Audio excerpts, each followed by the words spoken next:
Hey guys, welcome to judiciary point. This is Manjari Singh. आप सब जानते हैं कि आने वाले संडे को दैट इज 24 ऑफ जैन को AIB 15 का एग्जाम है। अब यहाँ पर आप लोगों को मालूम तो है कि ये पेपर एक ओपन बुक एग्जाम होता है, लेकिन उसमें भी कंफ्यूजन क्या हो रही है कि हम क्या कैरी करके ले जाएं मटेरियल में और क्या ना करके ले जाएं। तो इसके लिए आपने देखा होगा कि एडमिट कार्ड तो आ चुका है।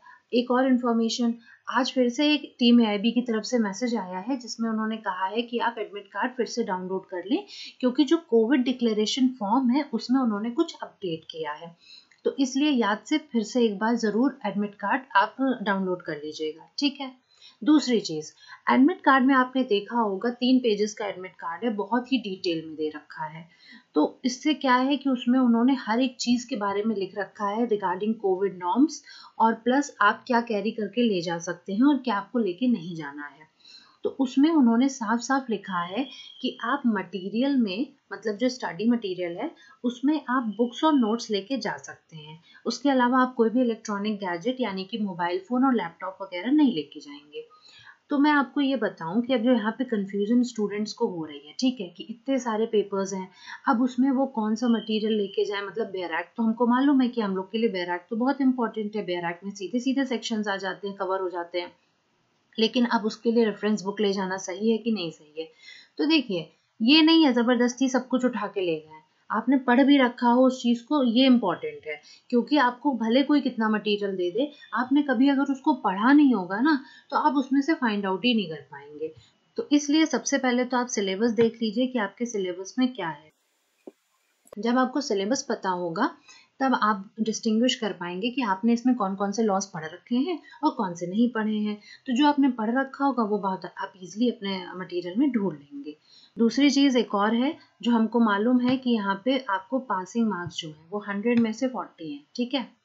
तो आपको 40 मार्क्स के हिसाब से सोचिए कि आपको कितना मटेरियल लेके चलना है। तो आप यहाँ पे देख सकते हैं कि कॉन्स्टिट्यूशनल लॉ का 10 मार्क्स का है, ठीक है, CRPC का 10 है, CPC is 10, evidence is 8, IPC is 8। अब 40 मार्क्स आपको अगर पासिंग स्कोर करने हैं तो आप खुद एक लगा सकते हैं अंदाजा कि यहाँ पर अगर आप ये 5 अच्छे से इसका मटेरियल, अप्रोप्रिएट मटेरियल जो है, आप अगर इसको ले जाएंगे तो आप 40 मार्क्स तो आराम से यहाँ से स्कोर कर सकते हैं। आपको कहे कोई कि 20 पेपर में से ढूंढो, 20 लॉज में से ढूंढो बैठ के उससे, और 5 में से ढूंढो, तो 5 में से ढूंढना ज़्यादा आसान है ना, और उसको आपने पढ़ भी रखा होगा। तो इसलिए मैं ये कहूँगी कि आप इन 5 के लिए तो अच्छे से मटेरियल लेके जाइए। मतलब कॉन्स्टिट्यूशन की बेयर एक्ट आपके लिए रखना कंपलसरी है, आप एक रेफरेंस बुक भी रख सकते हैं। IPC में बेयर एक्ट सेल्फ सफिशिएंट है, केस लॉज में थोड़ा बहुत फंस सकता है, तो अगर आप रेफरेंस बुक रखना चाहें तो रख लेंगे, नहीं तो वो अपने आप में बेयर एक्ट बहुत है। CRPC भी बेयर एक्ट अपने आप में है पूरी कंप्लीट, CPC में भी बेयर एक्ट ही आपका सारा काम कर देगी, एविडेंस में भी बेयर एक्ट 80% काम करेगी, प्लस थोड़ा बहुत केस लॉज के लिए आपका बुक काम करेगी। तो इसमें तो ये इतना हो गया। अब उसके अलावा जो मेजर में मैं कहूँगी आपसे रखने को, तो वो आपकी फैमिली का हो जाता है, ठीक है। अपार्ट फ्रॉम दैट आप देख सकते हैं कि 8 नंबर का यहाँ पर लॉ ऑफ कॉन्ट्रैक्ट और ER है। तो कॉन्ट्रैक्ट भी हमारा मेजर ही सब्जेक्ट है जो हम हर एग्जाम में पढ़ते हैं। तो कॉन्ट्रैक्ट की पतली सी बेयर एक्ट है, आप वो रख लीजिए, ठीक है।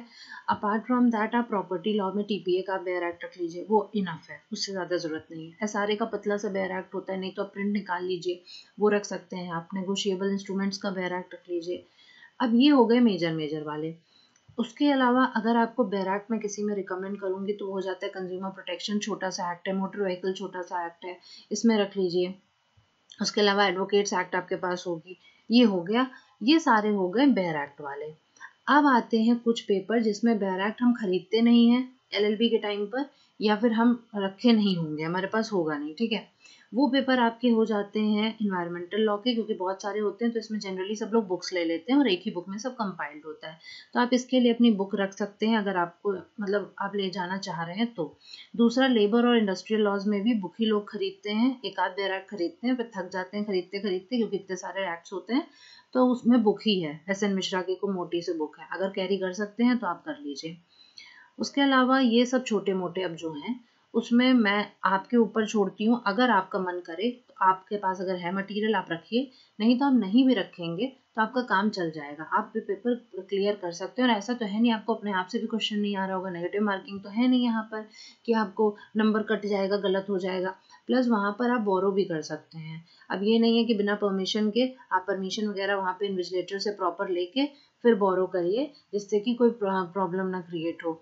ओपन बुक एग्जाम का मतलब ये नहीं है कि आपको डिसिप्लिन नहीं रहना है, डिसिप्लिन वे में आप हर काम वहाँ पे कर सकते हैं। अच्छा, अब हम अगर बात कर लेते हैं यहाँ पे थोड़ा सा इंस्ट्रक्शंस की जो एडमिट कार्ड में इन्होंने दे रखे हैं। एक बात मैंने क्लियर कर दी कि आपको खाली बुक्स और नोट्स लेके जाना है, आप कोई भी मोबाइल फ़ोन या लैपटॉप नहीं लेके जा सकते हैं। दूसरी चीज़, आपको मास्क पूरे टाइम पहन के रखना है। आप अपने साथ एक हैंड सैनिटाइजर ले जाएंगे, ट्रांसपेरेंट वाटर बॉटल आप कैरी कर सकते हैं। जो आप मटेरियल लेके जाएंगे उसके लिए बैग्स आपको बाहर रखने होंगे क्लासरूम के, आप खाली बुक्स अंदर लेके जाएंगे। एडमिट कार्ड है ही कंपलसरी, ब्लैक और ब्लू बॉल पॉइंट पेन होगा। आप उसके अलावा आप आईडी लेके जाएंगे, एक फोटो आईडी ज़रूरी है, वो भी गवर्नमेंट आईडी प्रूफ के साथ, ठीक है। और साथ में आप एडवोकेट आईडी कार्ड जो आपको मिला था वो भी आप रखेंगे इन केस ऑफ वेरिफिकेशन कुछ भी होता है तो। ये हैं सारे मेन पॉइंट्स जो यहाँ पर हैं। 10 से 1 बजे का एग्जाम है, एग्जाम खत्म होने 1 बजे के बाद ही आपको बाहर निकाला जाएगा, उससे पहले आप नहीं जा सकते हैं। तो 300 क्वेश्चन है, 3 घंटा है, जब टाइम इतना यूटिलाइज करना ही है तो प्रॉपर मटेरियल कायदे का सोच समझ के ले जाइएगा। ये नहीं कि कुछ भी उठा लिया, कुछ भी भर लिया, एक दिन पहले दोस्त से पूछ रहे हैं और फिर लेके जा रहे हैं। कायदे से अभी समय है, सिलेबस देख लीजिए प्रॉपरली, अभी से मटेरियल इकट्ठा करके रख लीजिए जिससे कि आपको काम आए, और थोड़ा बहुत पलट के देख लीजिए अगर आपके पास समय है तो। 9:15 बजे तक आपको पहुंच जाना है सेंटर पर, और 10:15 के बाद एंट्री नहीं होगी। इसलिए कोशिश करिए ऑन टाइम रहें, और ध्यान से सारी चीज़ें पढ़ लीजिएगा ज़रूर, एडमिट कार्ड ज़रूर रख लीजिएगा जो भी इसेंशियल्स हैं। और जो आपका वो कोविड डिक्लेरेशन फॉर्म है वो लास्ट में जो दे रखा है वो भी आप उसी के साथ अटैच करके ही ले जाएंगे, और आपको उसी दिन साइन करना है वहाँ पर, ठीक है। ये सारी चीज़ें ध्यान रखिएगा, और थैंक यू सो मच।